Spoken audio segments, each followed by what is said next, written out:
వికాస్ వికాస్ చెప్పండి డాడీ. వికాస్ చనిపోయాడమ్మా.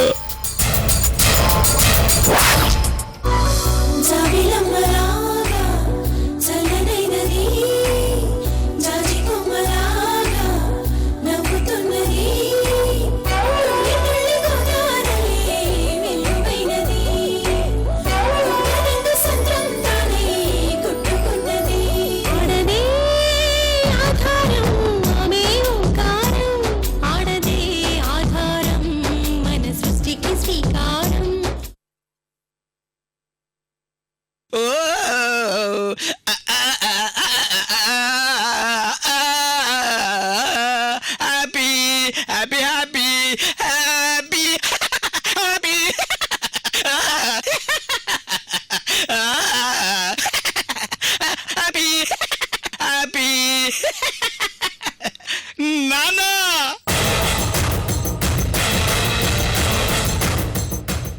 నానా నానా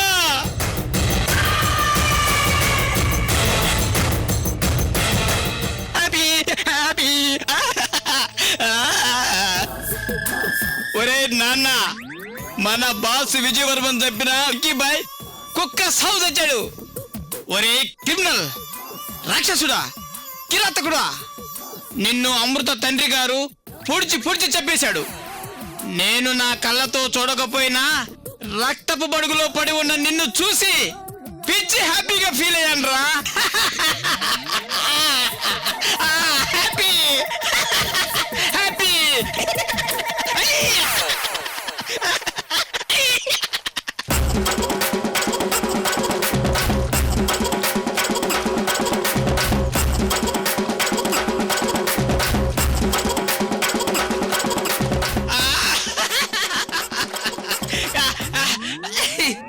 రే, నన్ను బ్లాక్ మెయిల్ చేసి ఏడిపించావు కదరా. దేవుళ్ళ లాంటి మా బాసును చంపి నా నోరు కుట్టేసి నన్ను నమ్మక ద్రోహం చేసావు కదరా. ఏమైతేనేం, నువ్వు చావు బతుల మధ్య ఉన్నావు కదరా. ఈ రోజు కాకపోయినా రేపైనా బతకూడదురా. నువ్వు బతకూడదురా. చచ్చిపోవాలరా, చచ్చిపోవాలి, చచ్చిపోవాలరా. రేయ్,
ఇది నీ డైరీయే కదా?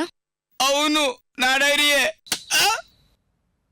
ఢిల్లీ నుంచి బెంగళూరు వచ్చాక డైరీలో మీ బాస్ విజయ్ వర్మ గురించి అపాయింట్మెంట్స్ రాయడం ఆపేశావేంటి? మీ ఇంట్లో ఉండాల్సిన డైరీ మా దగ్గరికి ఎలా వచ్చిందని అడగవేం మూర్తి? అవును, నా డైరీ మీ దగ్గరికి ఎలా వచ్చింది? తాయెత్తు మహిమ. తాయెత్తు మహిమ అది ఎలా ఉంటుంది మేడం? అయ్యో, తాయెత్తు మహిమ అంటే ఇదేరా. ఇదే తాయెత్తు మహిమ. అయ్యో, అమ్మో, అమ్మో, అమ్మో, ఆపు నరసింహ. అమ్మో, నన్ను వదిలేయండి. ఇదిగో మూర్తి, ఇప్పుడైనా నిజం చెప్పు. నాకేం తెలీదు మేడం. నేను విజయవర్మ పిఏను మాత్రమే. ఢిల్లీలో అసలేం జరిగిందో నాకేం తెలియదు మేడం.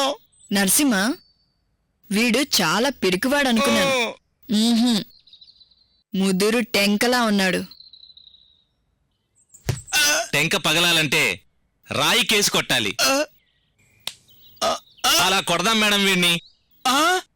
ఏంటి, రాయితో కొడతారా? మరి నీ టెంకలో ఉన్న సీక్రెట్ బయటికి రావాలంటే నీ టెంక పగలాలి కదా మూర్తి.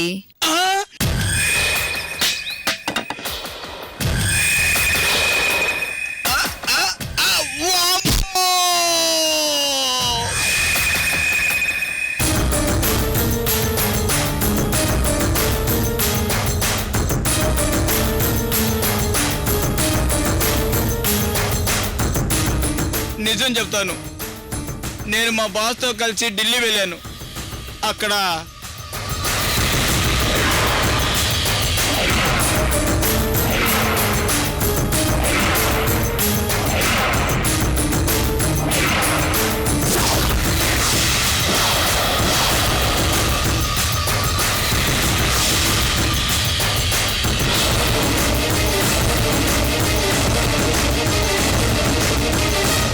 ఆ దుర్మార్గుడు విక్కీబాయ్ మా బాస్ కాంటాక్ట్ రావడానికి హెల్ప్ చేస్తానని చెప్పి ప్రాణాలు తీశాడు.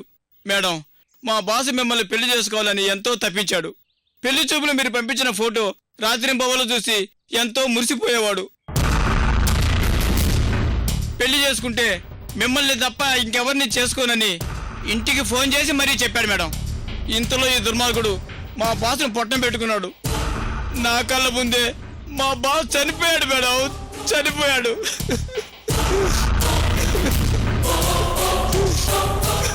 మా బాసును చంపి ఆ ప్లేస్లోకి వచ్చాడు. వాడికి నేను అన్ని రకాలుగా హెల్ప్ చేశాను. కానీ వాడు మా బాసుని ఎందుకు చంపాడో, మా బాసు ప్లేస్లోకి ఎందుకు వచ్చాడో తెలియదు మేడం. మా బాస్ విజయ్ వర్మ మర్డర్ అయ్యాడు. ఇప్పుడు మర్డర్ అయ్యే హాస్పిటల్లో ఉన్నది విక్కీబాయ్ మేడం. విక్కీబాయ్ అంటే వికాస్ అమృత. రమణ సాల్వా మాఫియా వాళ్ళకి వెళ్ళాడు కదా, అందుకే బాయ్ అని తగిలించుకున్నాడు. నీ ఇన్వెస్టిగేషన్ 100% కరెక్ట్. మనం ఊహించిందే మూర్తి కూడా చెప్పాడు శర్వాణి. సో హాస్పిటల్లో కొన ఊపిరితో ఉన్నది విజయ్ వర్మ కాదు, వికాస్. అవునమృత. మేడం, నాకు తెలిసిన నిజాలన్నీ చెప్పాను, నన్నేం చేయకండి మేడం.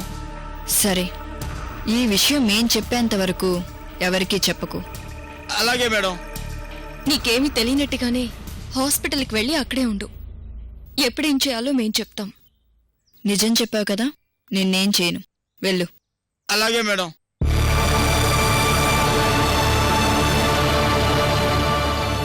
కొడుకు మర్డర్ అయ్యాడన్న విషయం రుద్రవర్మకి అర్థమయ్యేలా చెప్పాలి శర్వాణి. ఎలా చెప్పాలి?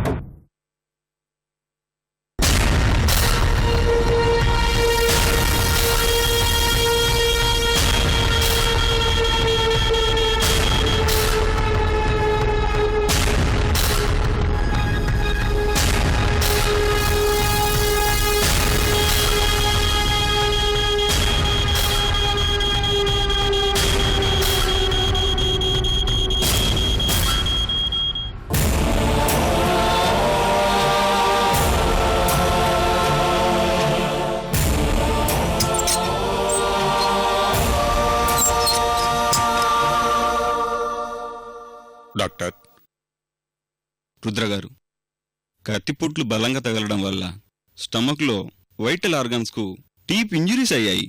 మీ అబ్బాయిని బ్రతికించడానికి టోటల్ మా టీం అంతా కేసును ఛాలెంజింగ్గా తీసుకుని ప్రయత్నం చేస్తున్నాం. మరో 48 గంటలు గడిచే వరకు ఏమీ చెప్పలేం.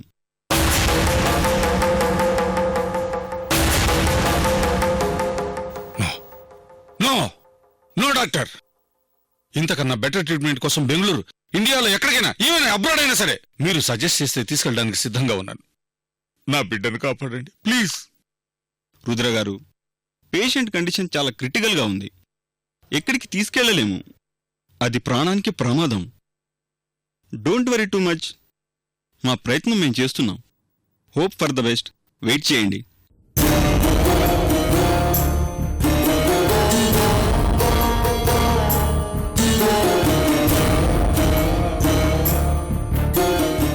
Rudra, control yourself. విజయ్కి ఏం కాదు. By the grace of God he will be all right. Sushil, నా కొడుకు ఇలాంటి పరిస్థితి వస్తుందని నేనేనాడు ఊహించలేదురా. అవును రుద్ర, బొబ్బర్లంకలో నీకు పాత శత్రువులు ఎవరైనా ఉన్నారా? ఎవరూ లేరు సుశీల్. 25 ఏళ్ల క్రితమే ఎప్పుడో ఊరు వదిలొచ్చేశాను. నీకు తెలుసు కదా. లేదు రుద్ర, ఆ కృష్ణమూర్తి నీ కొడుకు మీద పగబట్టి అటెంప్ట్ చేశాడనిపిస్తోంది. పోలీస్ స్టేషన్లో నేను కృష్ణమూర్తి మీద కేసు బుక్ చేశాను. అతను మీ కొడుకు క్రిమినల్ అంటున్నాడు. పైగా పేరు మార్చి వికాస్ అని పిలుస్తున్నాడు.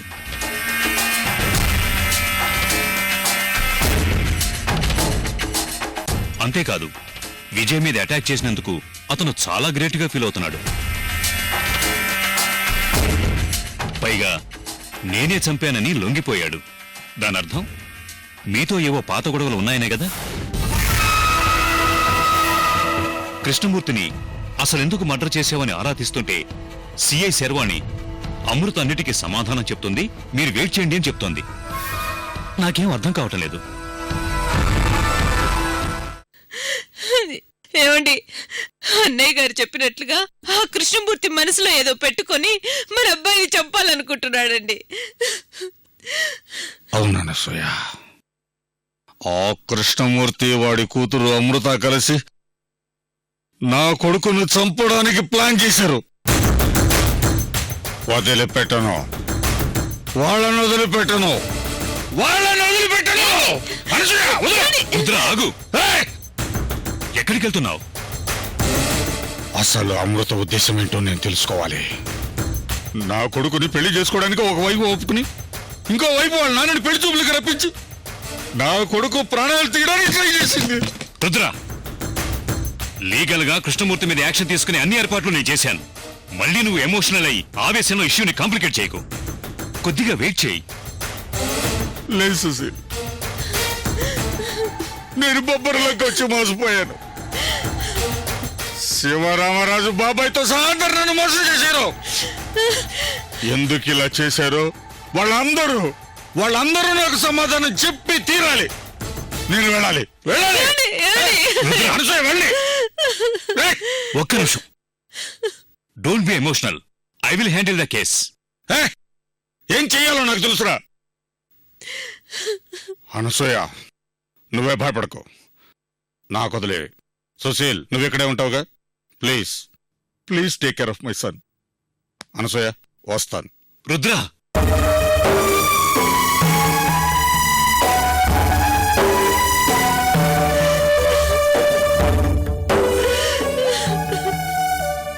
ఏం కాదులే అమ్మా.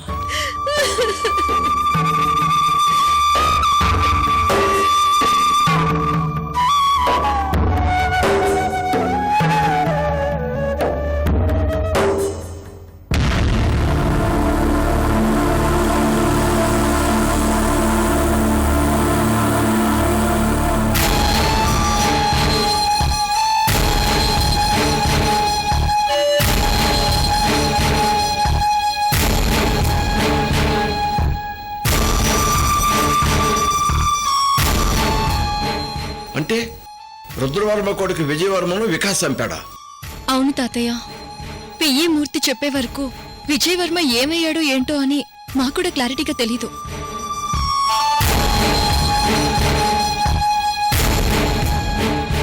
మనం అనుకున్న ప్లాన్ని పర్ఫెక్ట్ గా ఎగ్జిక్యూట్ చేశాం. మధ్యలో మీ నాన్నగారు రాకపోయింటే అంతా సర్దుకునేది. ఆ వికాస్ అరెస్ట్ అయి ఉండేవాడు. ఆ తర్వాత రుద్ర దగ్గర నుంచి పట్టెడు కూడా రాబట్టుండేవాళ్ళం. కానీ ఇప్పుడు సిచ్యుయేషన్ అంతా కాంప్లికేట్ అయిపోయింది. అవును, ఇదంతా చూస్తుంటే చిత్ర విచిత్రంగా తయారవుతా ఉంది. అసలు రుద్రవర్మ పట్టెడు తన దగ్గర అట్టి పెట్టుకొని తనకేమీ తెలియనట్టుగా యాక్ట్ చేస్తున్నాడు. ఇదంతా ఎందుకు చేస్తున్నాడు? తన కొడుకు కోసం. తన దగ్గర ఉన్నది ఒక కిరాతకుడు అన్న విషయం అతనికి తెలియదు. అదంతా విధిరాత. నిజం తెలిస్తే గుండాగి చస్తాడు నాన్న. లేదంటే ఈ పరిస్థితిలో రుద్రగారికి నిజం చెప్పడం కరెక్ట్ కాదు. చావు బతుకుల్లో ఉన్న కొడుకుని చూస్తూ రుద్రగారు చాలా ఎమోషనల్గా ఉంటారు. ఇప్పుడు మనం వెళ్ళి నీ కొడుకు విజయవర్మ కాదు వికాస్ అంటే తనసలు నమ్మడు. నిజమేనమ్మా. ఈ పరిస్థితుల్లో రుద్రవర్మకు నిజం చెప్పడం కరెక్ట్ కాదు. డాక్టర్లు 48 గంటలు గడిస్తే గానీ ఏ విషయం చెప్పలేమంటున్నారు. వికాస్ స్పృహలోకొస్తే మళ్ళీ సొంత కొడుకులాగానే నటిస్తాడు. అప్పుడు ఈ విషయాన్ని రుద్రకి చెప్పి మనం నమ్మించగలమా? ఆ విషయంలో మనం భయపడాల్సిన అవసరం లేదు అంకుల్. నాన్న వికాస్ని కత్తితో పొడవడానికి ముందే వాడు ఎస్కేప్ అవుతుంటే నేను వెళ్ళి అడ్డుపడ్డాను. రెచ్చగొట్టేలా మాట్లాడిస్తే తను వికాస్ నని ఒప్పుకున్నాడు. స్పృహలోకి రాగానే వాడంతటి వాడే వెళ్ళి రుద్రగారి ముందు నిజం చెప్పేలా చేయాలి. వాడు చెప్పకపోయినా తను విజయ్ కాదు వికాస్ అని మన దగ్గర సాక్ష్యాలున్నాయి. సరేనమ్మా, ఇంత దూరం కథ నడిపించావు కదా, ఇక మీదట కూడా ఏం చేయాలో ఎలా చేయాలో నువ్వే నడిపించు. అలాగే తాతయ్య, కానీ ఈలోపు మీరెవరూ రుద్రవర్మకి నిజం చెప్పకండి. సరేనమ్మా, మునుపట్లాగా ఏమీ తెలియనట్టుగానే ఉంటాను. అలాగే తాతయ్య. నేనొకసారి పోలీస్ స్టేషన్కి వెళ్ళి నాన్నని కలిసొస్తాను తాతయ్య. అలాగేనమ్మా, నేను కూడా హాస్పిటల్కి వెళ్ళి విజయవర్మ పరిస్థితి ఎలా ఉందో రుద్రవర్మతో మాట్లాడొస్తాను.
రుద్ర, ఏమిటి చాలా కంగారుగా ఉన్నావు?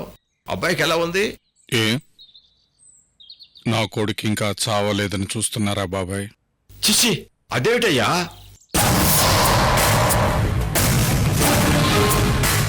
వాడి చావు కోసం మీరందరూ ఎదురు చూస్తున్నారని తెలుసు బాబాయ్. రుద్ర, ఏమిటెలా మాట్లాడుతున్నావు? హాస్పిటల్లో మీ వాడికి ఎలా ఉందో కనుక్కుందామని బయలుదేరావు, ఈలోగా నువ్వు వచ్చావు. బాబాయ్ మీతో గొడవ పడ్డానికి రాలేదు.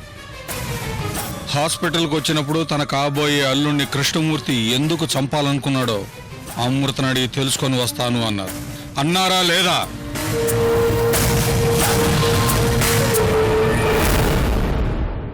నా కొడుకుని కృష్ణమూర్తి ఎందుకు చంపాలనుకున్నాడో కనుక్కున్నారా? చెప్పండి. రుద్ర, ముందు అబ్బాయిని స్పృహలో రాని, తర్వాత అన్ని విషయాలు నీతో మాట్లాడతాను. మాట మార్చకండి బాబాయ్, ముందు నాకు సమాధానం చెప్పండి. రుద్రగారు, మీరు మనసులో ఏవేవో ఊహించుకొని ఎమోషన్ అవ్వకండి. మీరెలాంటి పరిస్థితుల్లో ఉన్నారో మాకు తెలుసు. మీరు కాస్త పేషెన్స్తో ఉండండి. రుద్ర, కృష్ణమూర్తి గారిని పోలీస్ స్టేషన్లో అప్పగించారు. త్వరలోనే నిజాలన్నీ తెలుస్తాయి. అంతవరకు నువ్వు వెయిట్ చేయాలి. ఏంటి వెయిట్ చేయాలా? ఏంటి బాబాయ్, సమాధానం చెప్పమంటే మీరేం మాట్లాడరే? మీ కూతురు అల్లుడేమో ఇష్టం వచ్చినట్టు మాట్లాడుతున్నారు. నా కొడుకు చావు బతుకుల్లో కొట్టుమిట్టాడుతుంటే ఈ కళ్ళకి కన్నీళ్లు తప్ప కురుకు లేదు బాబాయ్. ఒక తండ్రిగా నా స్థానంలో ఉండి మీరు ఆలోచించలేరా? మీ మీద గౌరవంతో ఈ సంబంధాన్ని కలుపుకోవడానికి వచ్చాను. నాతో ఇలాగైనా మీరు మాట్లాడేది? ఇదేనా మీరు నాకిచ్చే మర్యాద? ఇదేనా గౌరవం? మీ దగ్గర నుంచి ఇంత నిర్లక్ష్యాన్ని ఊహించలేదు బాబాయ్.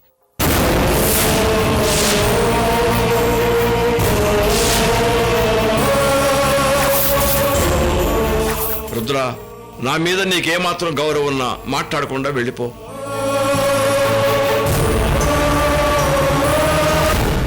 అర్థమైంది బాబాయ్, మీరెందుకు ఇలా మాట్లాడుతున్నారో అర్థమైంది. కానీ నేను మాట్లాడాలనుకుంటోంది మీ ఎవ్వరితో కాదు. నా కొడుకుని పొట్టన పెట్టుకోవాలని చూసినా ఈ అమృతతో.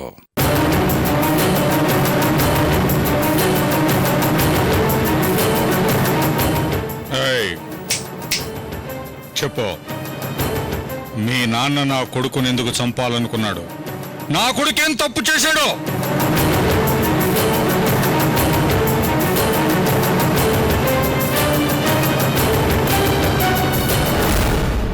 నువ్వు మీ నాన్న కలిసి ప్లాన్ చేసేలా నా కొడుకుని ఎందుకు చంపాలనుకున్నారు? చెప్పు.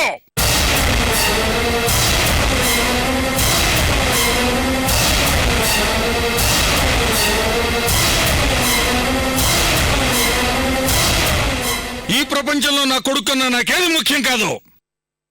వాడు నిన్నిష్టపడ్డాడని నువ్వు శివరామరాజు గారి మనవరాలు కాకపోయినా నిన్ను కోడలుగా చేసుకోవాలనుకున్నాను. ఎందుకో తెలుసా?